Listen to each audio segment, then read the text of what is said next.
Há dias em que o silêncio pesa e a alma se curva sob o peso da rotina. No meio da correria, muitos tentam manter o sorriso, mas por dentro sentem-se esgotados. Existe uma alegria que não depende de estabilidade. Ela floresce mesmo em meio à dor. Foi em uma cela, cercado por correntes, que Paulo escreveu sobre essa alegria, inabalável, real e eterna. A mensagem ainda ecoa. Em tempos instáveis, existe uma força que sustenta e transforma. Esse é um tempo de silêncio, de descoberta e de uma alegria que permanece.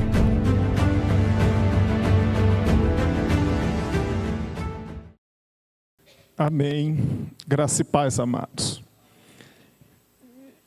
Antes de ler a palavra para a nossa meditação nesta noite, a nossa palavra de gratidão a Deus pelo ministério de casais, de família da nossa igreja. Ontem tivemos uma noite alegre na presença de Deus, que Deus continue abençoando a vida do Tiago, da Jaque e de todos os irmãos. E eu falo assim, amados, que uma das coisas que eu fico assim muito grato a Deus é quando a igreja faz esses eventos para abençoar a própria igreja e também outras pessoas, que nós amamos. E aí a gente vê os meninos, as meninas, lavando até louça, fazendo algo que talvez nem na própria casa dele ele faz, e lá ele fazendo, Então que Deus continue abençoando a vida dos irmãos, Que foi um momento maravilhoso. Quem pôde estar ali realmente pôde experimentar desse momento, tá? E se você precisa, se você gostaria de conhecer mais sobre esse ministério, converse com o Tiago, tá? Irmã Jaque, sobre esse ministério na vida da igreja. Irmãos, nós vamos pensar sobre a alegria inabalável no sofrimento. Alegria inabalável no sofrimento. Mas antes de a gente começar a meditar, eu gostaria de fazer a você uma pergunta, tá? Uma pergunta pessoal. E que você responda para você mesmo. Nós falamos que nós vamos meditar sobre a alegria inabalável no sofrimento. Mas o que é sofrimento para você?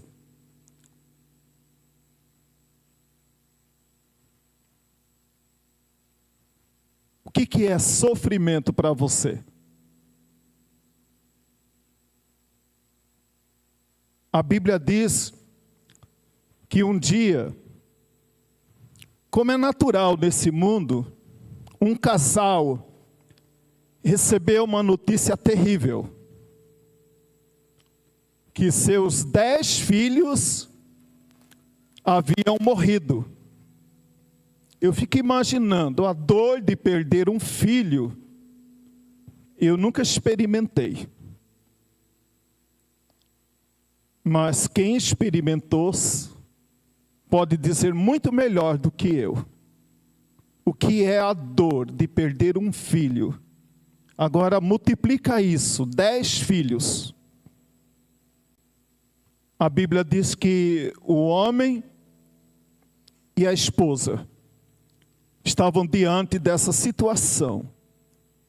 E aí a esposa, ela não suportando a dor daquele momento, ela fala um monte de coisa que não agrada o coração do seu marido. E certamente não agradava também o coração de Deus. Mas uma coisa eu também vejo aí, a graça e a misericórdia de Deus. Que Deus fica em silêncio diante da dor daquela mulher.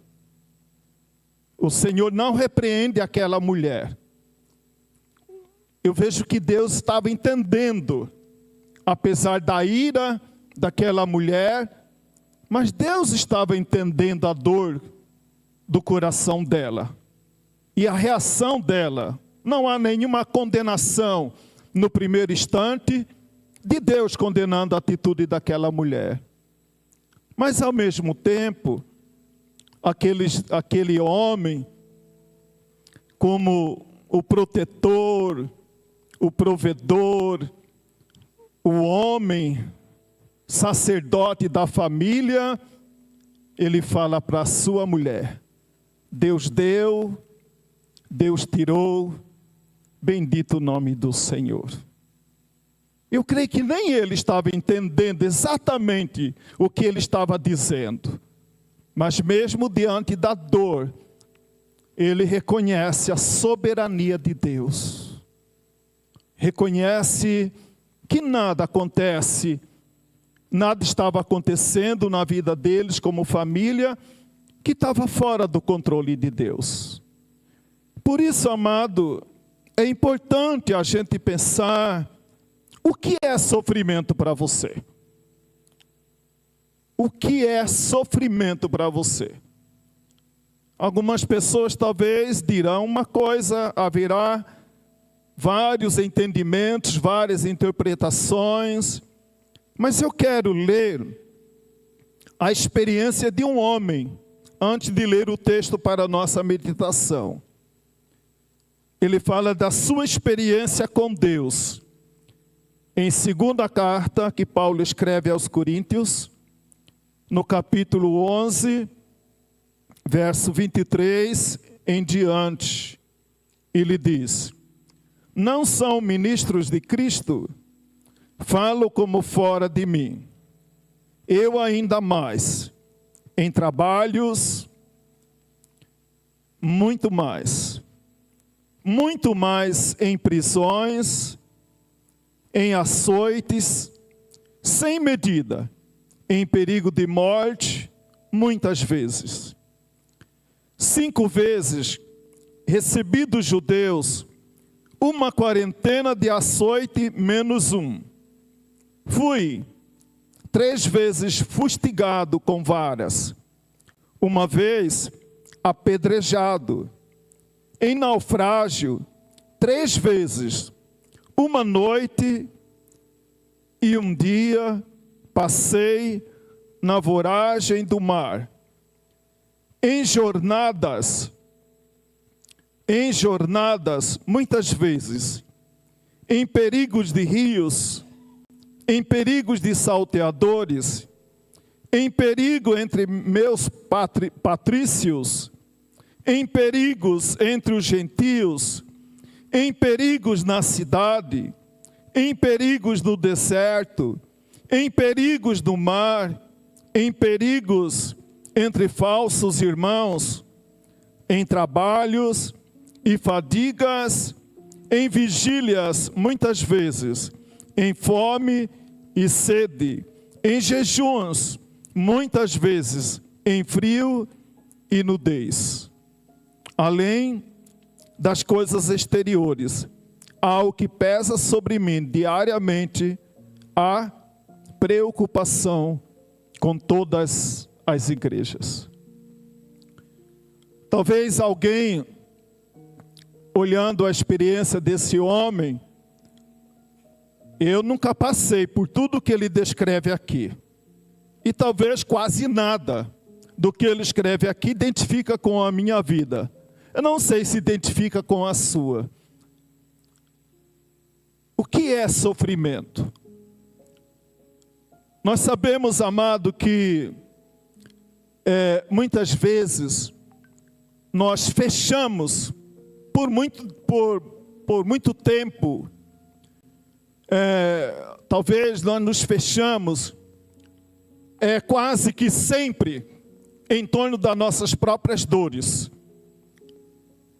E esquecemos as dores de quem nós não poderíamos esquecer. Porque as dores dos outros muitas vezes me animam e me fortalecem e me encoraja. Porque quando eu vejo as dores dos outros, eu falo e penso, o que significa a minha dor? Diante da dor do irmão, diante da dor daquela irmã, o que significa essa dor? A alegria inabalável no sofrimento. Nós vamos pensar sobre isso nesta noite. Eu quero, então, agora que você abra a sua Bíblia na carta que Paulo escreve aos Filipenses. E nós vamos ler a partir do verso de número 12 até o final do capítulo 1. Filipenses 1, a partir do verso 12. Ele diz assim: se você não tem a Bíblia, você pode acompanhar a leitura, está sendo afixada aqui, tá? E você pode acompanhar. Quero ainda, irmãos, cientificar-vos de que as coisas que me aconteceram têm antes contribuído para o progresso do Evangelho, de maneira que as minhas cadeias em Cristo se tornaram conhecidas de toda a guarda pretoriana e de todos os demais. E a maioria dos irmãos, estimulados no Senhor por minhas algemas, ousam falar com mais desassombro a palavra de Deus. Alguns, efetivamente, proclamam a Cristo por inveja e porfia. Outros, porém, o fazem de boa vontade. Estes, por amor, sabendo que estou incumbido da defesa do Evangelho. Aqueles, contudo, pregam a Cristo por discórdia, insinceramente, julgando suscitar tribulação às minhas aldeias, às minhas cadeias. Todavia, que importa? Uma vez que Cristo, de qualquer modo, está sendo pregado, quer por pretexto, quer por verdade, também com isto me regozijo. Com isto me regozijo, sim, sempre me regozijarei, porque estou certo de que isto mesmo, pela vossa súplica e pela provisão do Espírito de Jesus Cristo, me redundará em libertação, segundo a minha ardente expectativa e esperança de que em nada serei envergonhado. Antes, com toda a ousadia, como sempre, também agora, será Cristo engrandecido no meu corpo, quer pela vida, quer pela morte. Porquanto, para mim, o viver é Cristo, e o morrer é lucro. Entretanto, se o viver na carne traz fruto para o meu trabalho, já não sei o que hei de escolher. Ora, de um outro lado, estou constrangido, tendo o desejo de partir e estar com Cristo, o que é incomparavelmente melhor.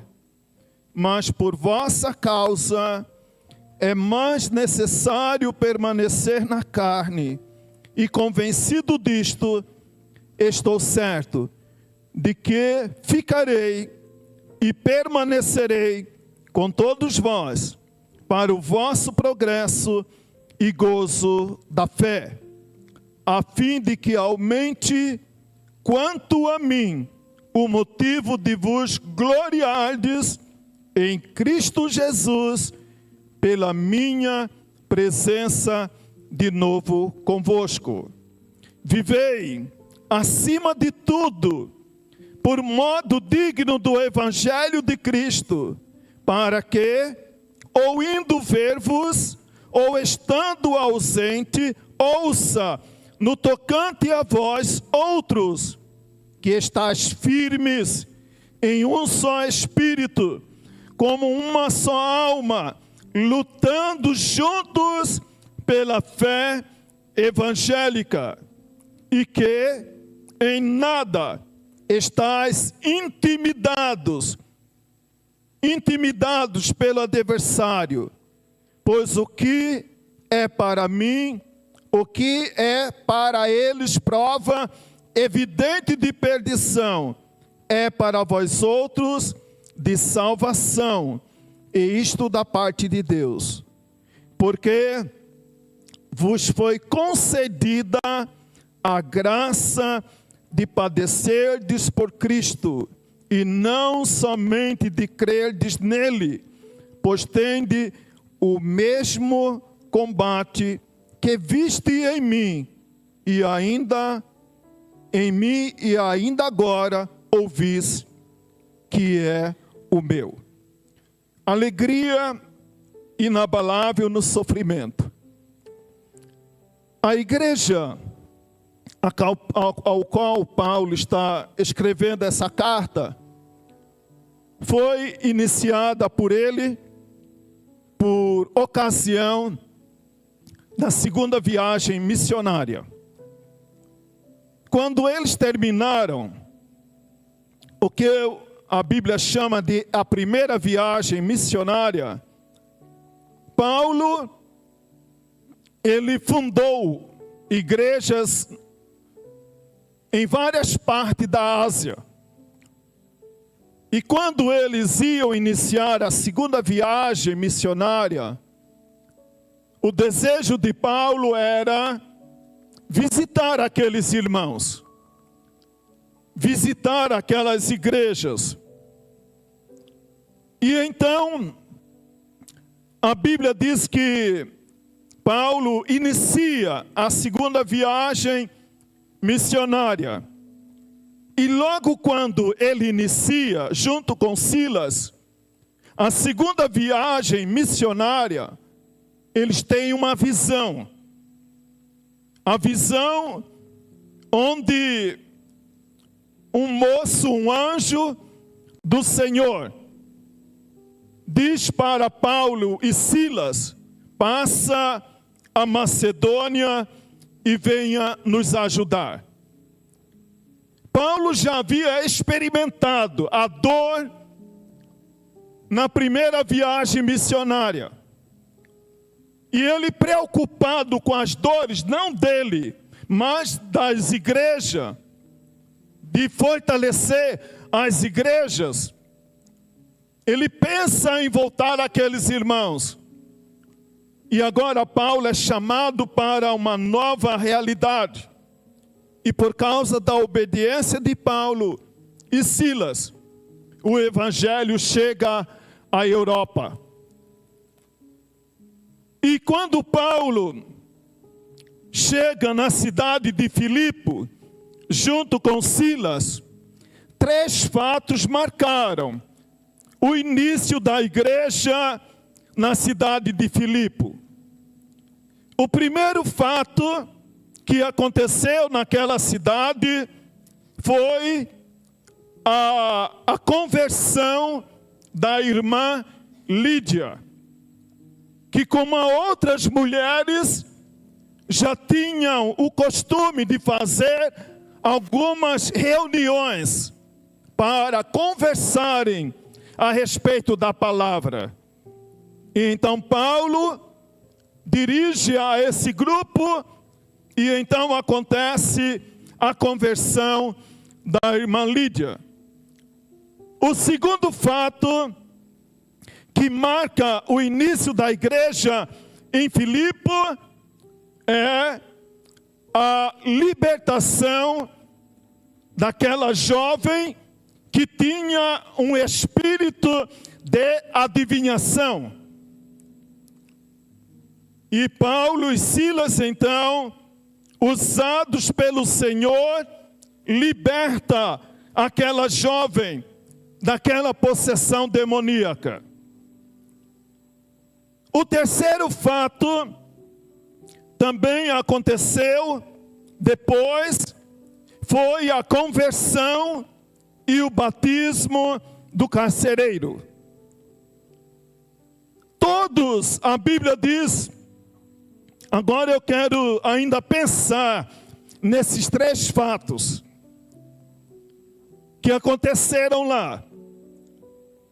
A Bíblia diz, amados irmãos, que quando o apóstolo Paulo prega para o carcereiro de Filipe, a Bíblia diz que a história termina dessa maneira. Todos da sua casa manifestaram grande alegria por terem crido em Deus. Veja um detalhe. A Bíblia diz que esses três fatos, principalmente o da libertação da jovem possessa, não trouxe alegria para a cidade. Aquele fato deveria trazer alegria para aquela cidade. Afinal, era uma moça que estava endemoniada.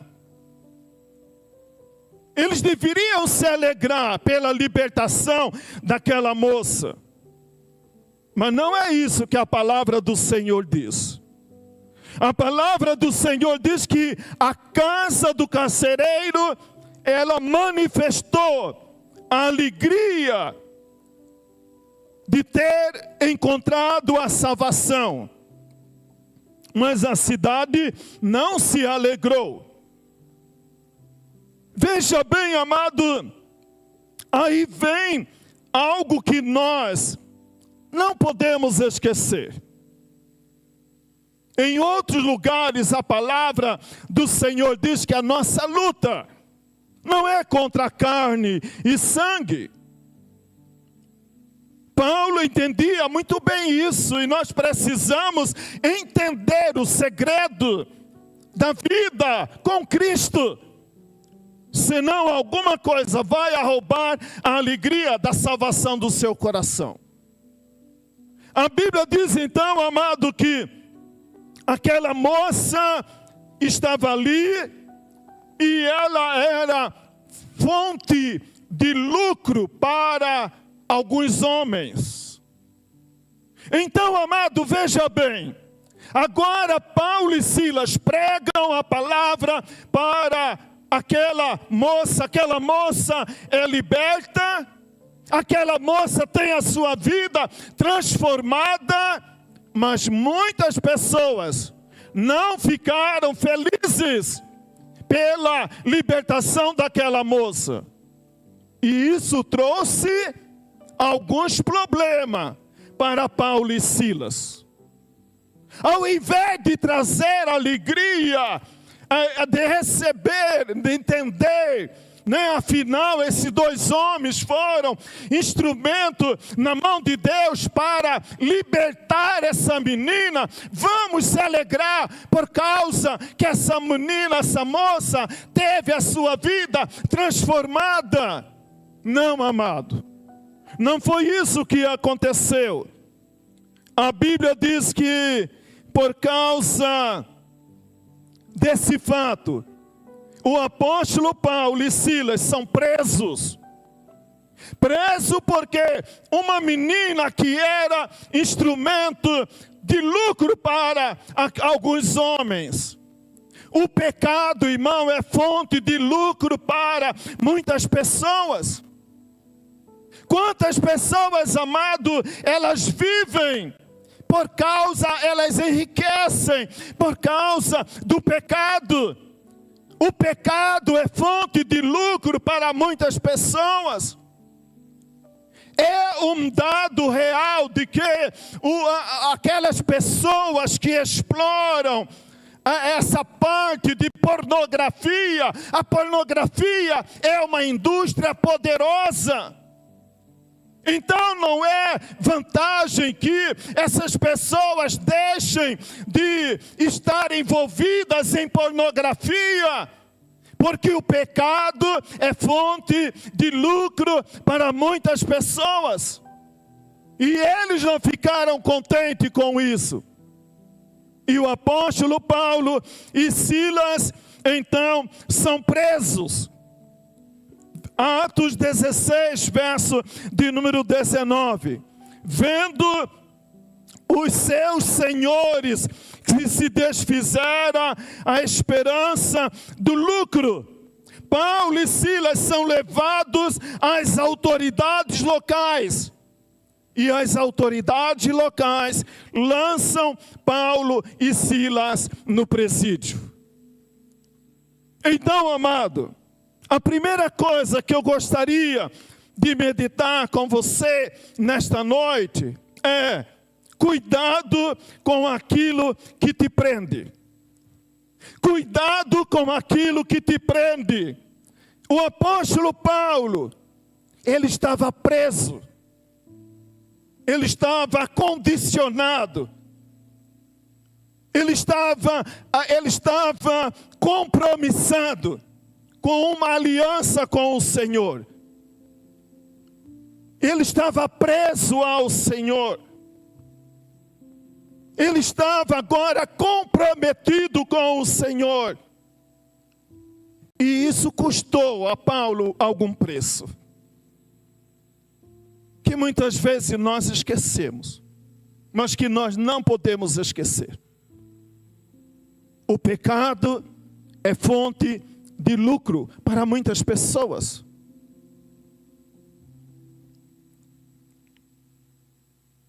E esses homens não ficaram. Olhavam para aquela moça como uma maneira de ganhar dinheiro. Exploravam aquela moça era explorada por aqueles homens. E aí, então, agora, a fonte de lucro deles foi embora. Quer tocar em alguns homens, toca nos seus bens, toca no seu dinheiro, toca na sua riqueza. Por isso a Bíblia diz que onde estiver, o teu tesouro, aí estará o teu coração. E aí, amado, eu entro no versículo de número 12, que o primeiro verso que nós lemos. Paulo diz assim, Filipenses 1, verso de número 12: quero ainda, irmãos, cientificar-vos de que as coisas que me aconteceram têm antes contribuído para o progresso do Evangelho. É comum na vida de todos nós você, em dado momento, perguntar dessa maneira, fazer essa pergunta: a maneira como eu tenho vivido, as coisas que têm me acontecido, o que eu tenho passado na minha vida, tem contribuído para quê? E muitas pessoas, quando fazem essa pergunta, elas se frustram, elas se entristecem muitas vezes, elas se revoltam muitas vezes. Paulo, ele tinha uma convicção: tudo que tem me acontecido tem contribuído para o progresso do Evangelho. Porque é isto que me interessa. Porque viver para Cristo é o meu alvo, é o sentido, é a razão da minha vida. Não importa com o que pode me acontecer. Paulo poderia estar fazendo uma pergunta. Essas coisas que têm me acontecido, têm contribuído para quê? Para prisão, açoite, fome, perseguição, prisão, dificuldade, luta, enfermidade. Não, eu não quero essa vida para mim. Mas o mesmo Paulo, ele poderia dizer: eu sei em quem eu tenho crido. Eu sei em quem eu tenho crido. Eu sei em quem eu tenho acreditado. Eu sei em quem eu tenho colocado a minha vida. É interessante, amado, que Paulo estava preso agora em Roma. E esse homem preso escreve para uma igreja que estava livre. Era ao contrário para acontecer. A igreja reunida escrever uma carta de encorajamento, de ânimo para o apóstolo Paulo. Afinal, temos muita gratidão a Deus pela vida desse irmão. Agora ele está preso. Mas foi ao contrário. Sabe por quê, amado? Foi ao contrário. Porque a vida dele não era dirigida por circunstância. A sua vida é dirigida por circunstância. A sua vida é norteada por fatos.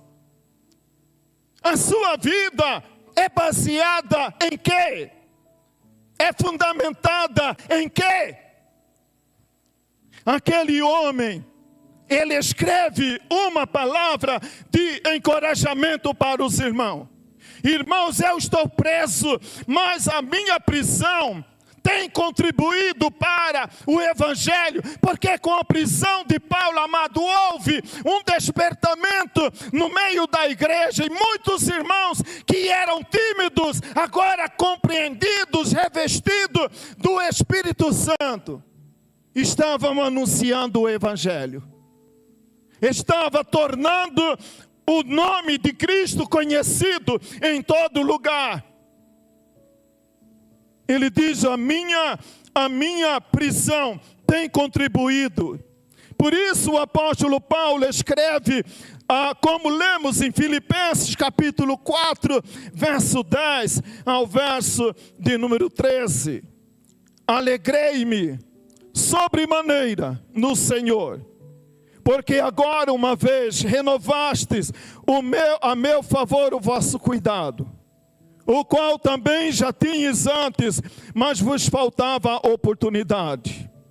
Digo isto, não por causa da pobreza, porque aprendi a viver contente em toda e qualquer situação.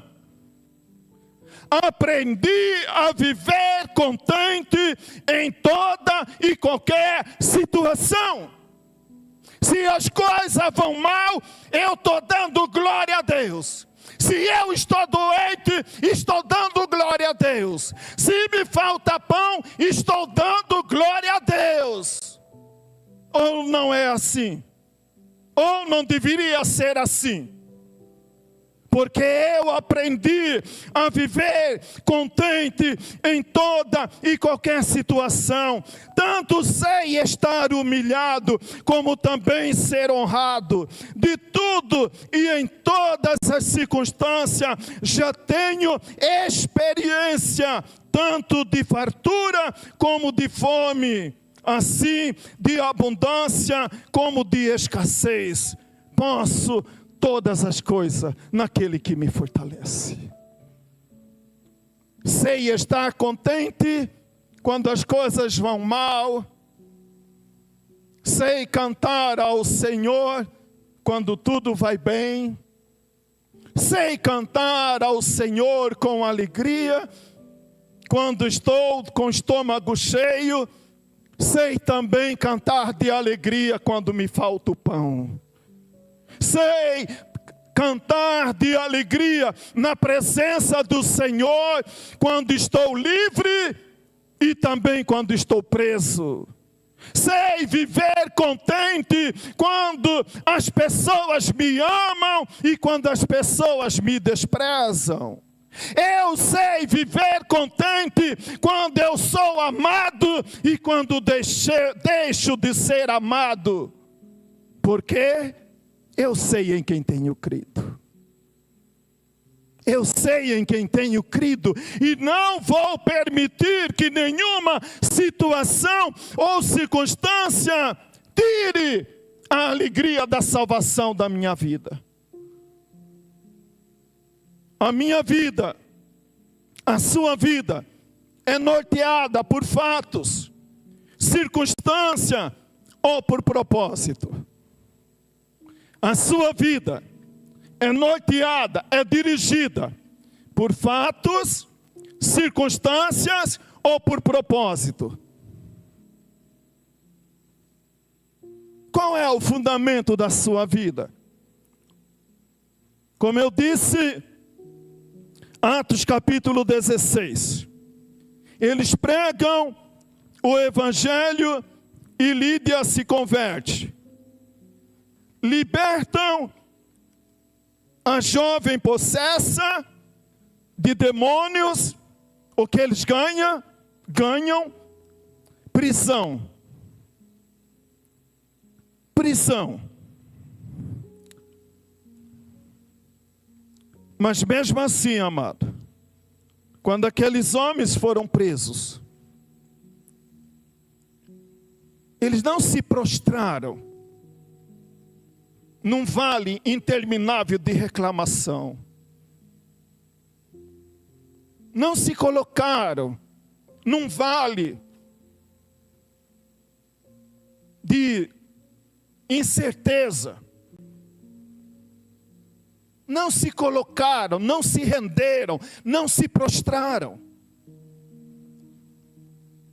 E a Bíblia diz então que Deus honrou aqueles homens.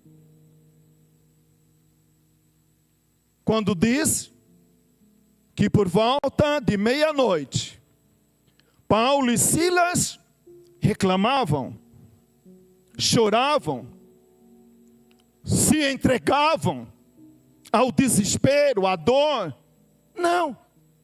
A Bíblia diz que eles cantavam louvores ao Senhor. Eles cantavam louvores ao Senhor.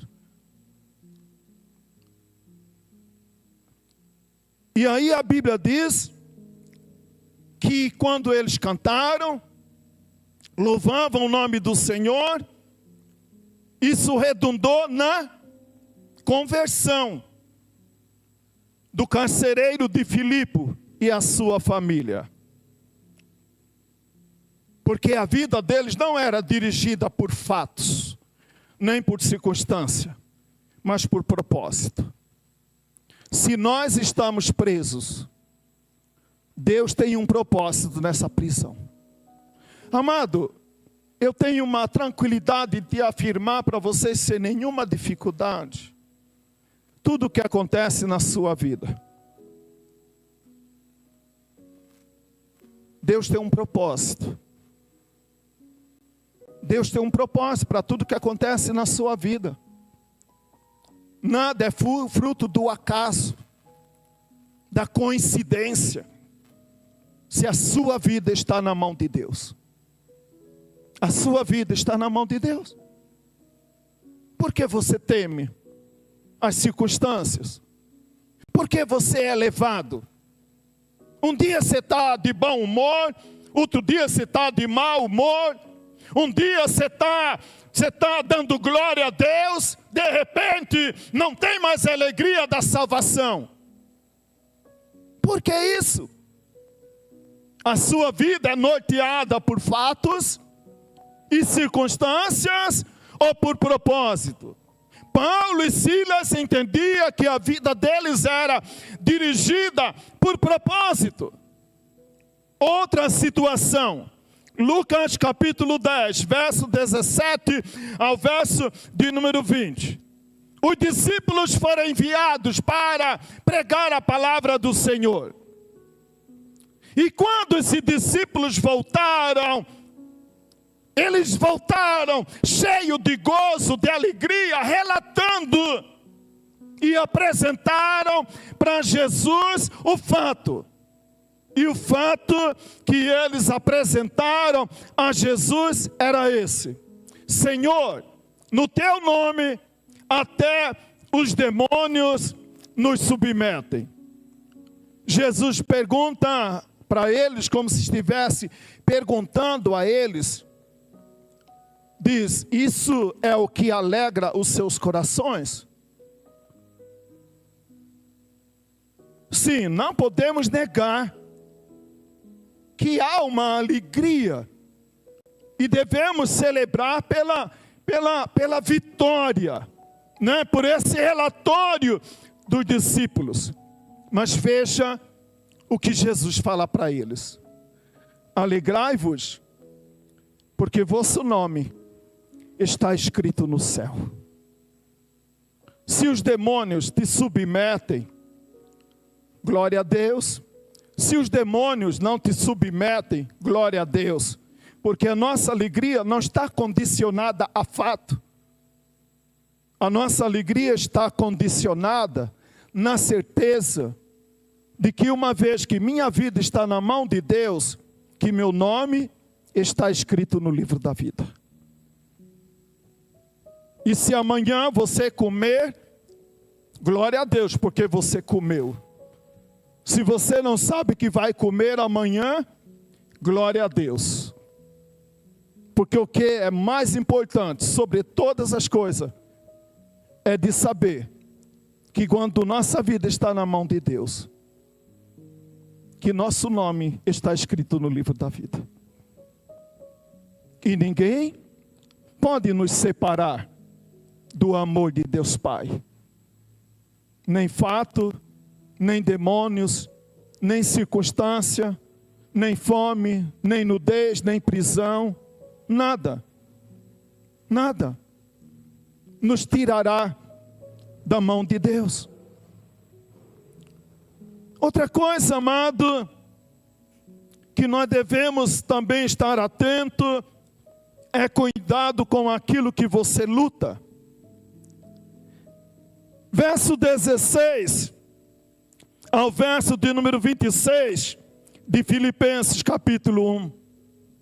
Você luta por prestígio, você luta por honra, você luta por reconhecimento.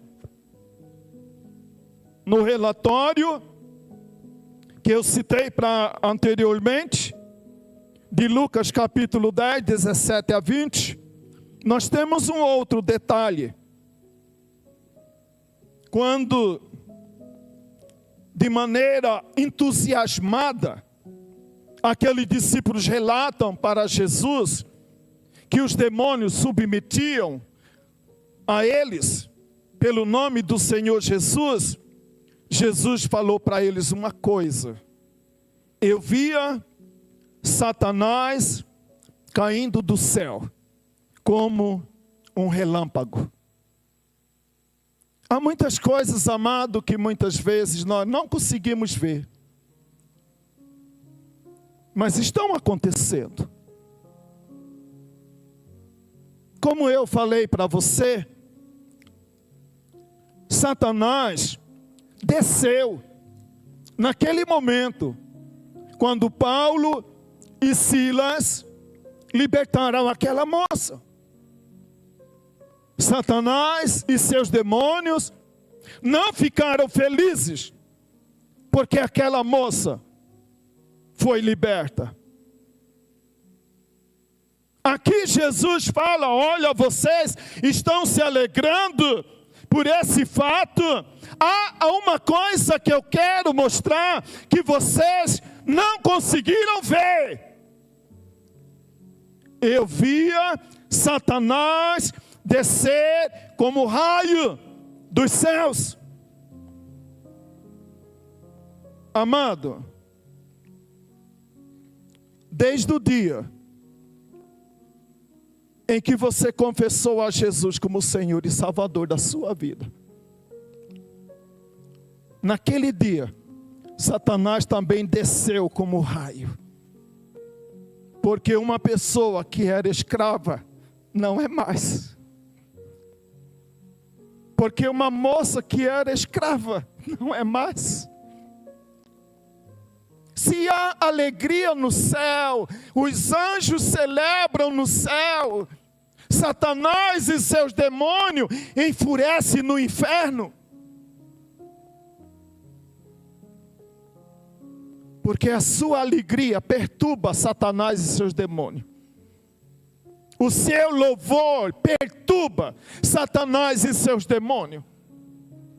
O seu desejo de viver uma vida santa e reta na presença do Senhor perturba Satanás e seus demônios.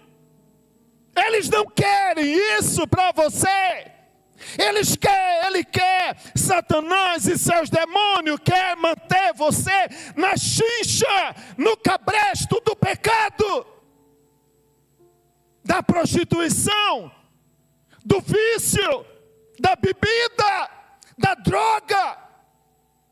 Essa é a vida que Satanás e seus demônios se alegram. Quando você está caído na valeta do pecado, é dessa maneira que Satanás e seus demônios querem que você viva. Mas Cristo nos resgatou das trevas para a sua maravilhosa luz. Eu via Satanás descer como relâmpago dos céus. Cuidado, se você luta por prestígio, por honra, se você luta esperando reconhecimento, recebendo riquezas, eu fico muito preocupado, amado, com aqueles crentes que vivem atrás de bênção, vivem atrás de libertação. É interessante, amado, que a Bíblia diz que Lídia, após ouvir a palavra, se converte. Que o carcereiro de Filipe, após ouvir a palavra, se converte, ele e a sua casa. Mas a respeito da menina possessa, não diz que ela converteu e nem foi batizada. Você está em busca de fatos? Ou você vive por propósito? Aquela mulher, aquela jovem foi liberta, mas não sabemos se ela foi salva. Leia a palavra do Senhor. Diz que ela foi liberta. Como continuou a viver, não sei. Porque a história acaba aí, numa grande interrogação. Como muitas vezes, muitas pessoas também vêm à igreja do Senhor, recebem uma bênção, uma libertação, um milagre. Cadê fulano? Desapareceu. Batizou? Não sei. Onde está? Não sabemos. Nós não vivemos por fatos. Nós vivemos por compromisso. Comprometido com o Senhor e a sua palavra. E quando nós nos dispomos a viver dessa maneira, eu e você precisamos estar preparados. Mas antes de se queixar de qualquer dissabor que você possa experimentar na sua vida cristã, responda para você mesmo: o que é sofrimento para você? Não é porque a irmã está aqui, mas é fato, amado. Uma das coisas que eu amava na vida era, de vez em quando, sair daqui e lá na Vila Guaporé, Vilma, pregar a palavra. E aquela irmã chamada Noemi, sempre doente, mas sempre alegre no Senhor. E para mim era uma alegria muito grande, porque aquela mulher não reclamava. E eu lembro também do nosso último encontro. Ela estava internada no São Luís, em Cáceres. E naquela ocasião, a minha filha que me levou lá para resolver algumas coisas da família. Depois ela compreendeu que ela me levou lá para despedir da irmã Noemi. Mas eu vi aquela mulher como uma mulher que sempre primou por viver por propósito. Muitas vezes eu ia lá, a perna dela inchada, e ela trabalhando, porque de noite tinha culto, e ela convidava todos os vizinhos, os sitiantes ao redor, para ir para a casa dela. E ela não despedia o povo de barriga vazia. Mesmo com dificuldade, mas o prazer dela era receber as pessoas. Muitas vezes, amado irmão, como nós somos egoístas, como nós reclamamos. Ah, pastor, a minha vida é sofrimento. Mas conta-me o seu sofrimento. Eu sempre gosto de dizer, amado irmão, que de vez em quando eu e você deveríamos sair da nossa casa para ir lá no lar dos idosos. Que eu e você de vez em quando deveríamos sair da nossa casa para ir lá no LAC. Que de vez em quando eu e você deveríamos sair da nossa casa, passar um dia lá na Santa Casa. Quem sabe você vai ser curado do seu sofrimento. Quem sabe você vai ser curado do seu sofrimento. O que é sofrimento para você? Paulo, ele tinha uma certeza que muitos estavam pregando a Cristo para suscitar sofrimento, tribulação às suas cadeias.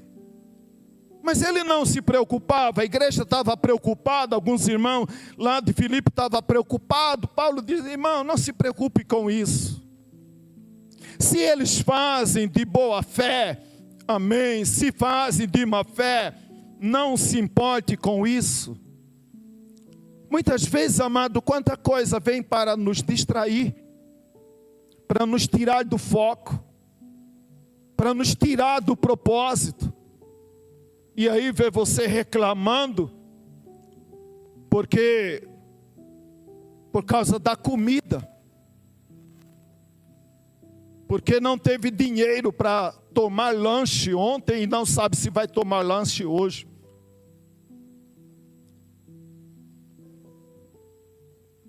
Paulo, ele diz assim,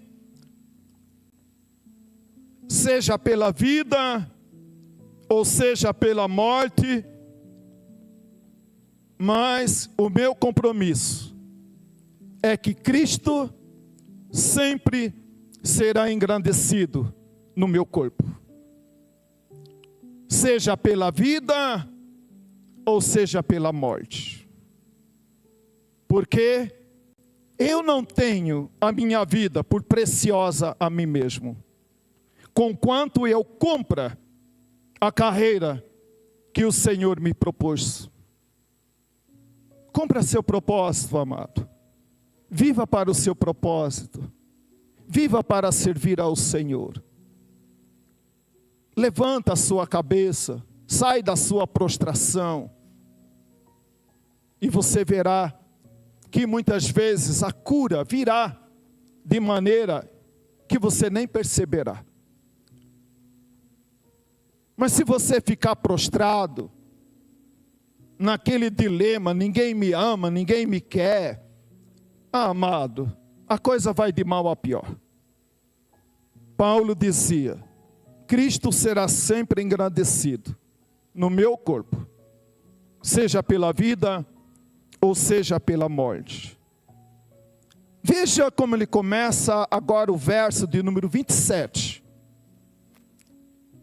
Paulo havia relatado, dado instrução para a igreja em Filipe a respeito de várias coisas que chegou até ele. Veja a primeira expressão no verso de número 27 do capítulo 1. Paulo diz assim: vivei acima de tudo. Vivei acima de tudo. Viva acima das suas dores. Não viva para alimentar as suas dores. Viva acima das suas dores. Viva acima das suas frustrações. Viva acima da sua pobreza. Viva acima das suas reclamações. Viva para a glória de Deus, o nosso Pai. Você vive para quê? Paulo diz, vivei acima de tudo. Está passando por luta, viva acima dessa luta que você está passando. Você está vivendo dias de incerteza, viva acima das incertezas que você está vivendo. Se você está com fartura de pão, viva acima dessa fartura de pão. Se você está vivendo na carência do pão nosso de cada dia, viva acima de todas as coisas. Viva acima de tudo. Assim Paulo começa o verso de número 27. Jesus disse em Mateus capítulo 11, verso de número 29. Aprendei de mim, porque sou manso e humilde de coração. Aprendei de mim, Paulo está dizendo, eu aprendi. Se ele está dizendo, eu aprendi, é sinal de que um dia ele não sabia viver. Tem gente que não sabe viver acima das suas reclamações. Não sabe viver acima da dor que está vivendo hoje. Paulo está dizendo, viva acima. Jesus está dizendo, aprendei de mim. Paulo disse, eu aprendi. Eu aprendi relacionando com o Senhor, relacionando com a palavra do Senhor. Eu aprendi. Eu descobri o verdadeiro sentido da vida. Que a minha vida não resume em encher o estômago, a conta bancária, comprar mais terra, mais gado. Não, eu aprendi a viver feliz em toda e qualquer situação. Em qualquer. E quando a gente aprende essas coisas, amado, a nossa concepção de sofrimento muda. O nosso entendimento de sofrimento muda. Porque, amado, eu sei que tudo que você tem vivido é para a glória de Deus. Que tudo que tem te acontecido é para a glória de Deus. Que tudo que você tem experimentado é para a glória de Deus. Que tudo que você ainda venha a viver ou experimentar é para a glória de Deus. Se sua vida está na mão de Deus. Agora, se está na sua própria mão, aí para você, sinto muito dizer, não tem esperança. Porque a sua vida está na sua mão. Viva acima de tudo. Filipenses 4:11, Paulo diz: aprendi a viver contente em toda e qualquer situação. Neemias foi chamado por Deus para reconstruir a cidade, os muros lá de Jerusalém.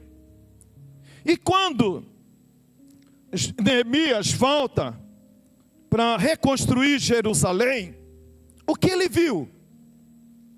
Ele e seus amigos, o que viram? Eles viram ruína. Eles viram destruição.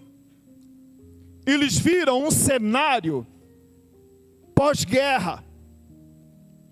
Abandono, afinal já tinha 70 anos. Que muitos deles estavam lá no exílio na Babilônia. Eu tenho certeza, amado irmão, querido irmão, que quando aquelas pessoas que estavam junto com Neemias, ao contemplar aquele cenário de ruína, destruição, eles desanimaram. E foi nesse momento que esse homem de Deus faz esta declaração: a alegria do Senhor é a nossa força. O cenário é de ruína, o cenário é de destruição, o cenário é de como se fosse um pós-guerra que você está vivendo. Não olhe para os fatos, não olhe para o que você está vendo, olhe para o Senhor, porque a alegria do Senhor é a nossa força. Paulo também ele diz para os irmãos lá de Filipe: irmãos, as coisas não estão fluindo, caminhando como vocês queriam, como vocês desejavam. Ele diz: regozijai-vos sempre no Senhor. Outra vez eu digo: regozijai-vos no Senhor. Diga para você mesmo: as coisas não estão bem, as coisas não estão boas, as coisas não estão como eu quero, como eu desejo. A palavra do Senhor para você nessa noite: regozijai-vos. Outra vez eu digo: regozijai-vos, alegrai-vos, alegrai-vos. Está triste? Alegre-se no Senhor, porque a alegria do Senhor é a nossa força, que nos sustenta, que nos alimenta, que nos encoraja, que nos faz viver de cabeça baixa, prostrado, mas é mesmo diante da mais terrível adversidade, eu possa estar glorificando o nome do Senhor e declarando: a alegria do Senhor é a minha força. Eu não tenho força, mas a alegria que eu tenho no meu Senhor é a minha força, que vai me sustentar, que vai me ajudar, que vai ajudar eu a sair dessa, vai ajudar eu a resolver esse problema. A alegria do Senhor é que me sustenta. Eu não sou sustentado pelo real, eu não sou sustentado pelo dólar, eu não sou sustentado pelo governo X ou Y. Eu sou governado por aquele que cuida de mim e da minha família todos os dias. E por isso mesmo diante de toda e qualquer adversidade, regozijai-vos sempre no Senhor. Outra vez eu digo, regozijai-vos sempre no Senhor, porque a alegria do Senhor é a nossa força. Paulo também escreve em Romanos, capítulo 8, verso de número 18, ele diz: porque para mim tenho por certo que os sofrimentos do tempo presente não podem ser comparados com a glória a ser revelada em nós. Você entendeu isso? Você entendeu isso? Porque para você, Maria, João, coloca seu nome aí. Porque para mim, eu tenho por certo que os sofrimentos do tempo presente não podem ser comparados com a glória a ser revelada em nós. No dia em que Cristo nos revestirá de um novo corpo, e nós estaremos no novo céu e na nova terra, que não há dor, que não há sofrimento, que não há fome, que não há guerra. Novo céu e nova terra. Que a sua alegria seja inabalável, mesmo diante do mais terrível sofrimento. Porque nós temos um Senhor que um dia enxugará dos seus e dos meus olhos toda a nossa lágrima. Toda a sua lágrima. A nossa lágrima, quando ela é derramada na presença do Senhor, ela está nutrindo a nossa plantinha lá no céu. Está nutrindo a nossa fé, a nossa esperança, a nossa confiança. E o apóstolo Paulo também escrevendo aos Gálatas, ele diz que a alegria é fruto do Espírito Santo. Alegria no Senhor. Alegre sempre no Senhor.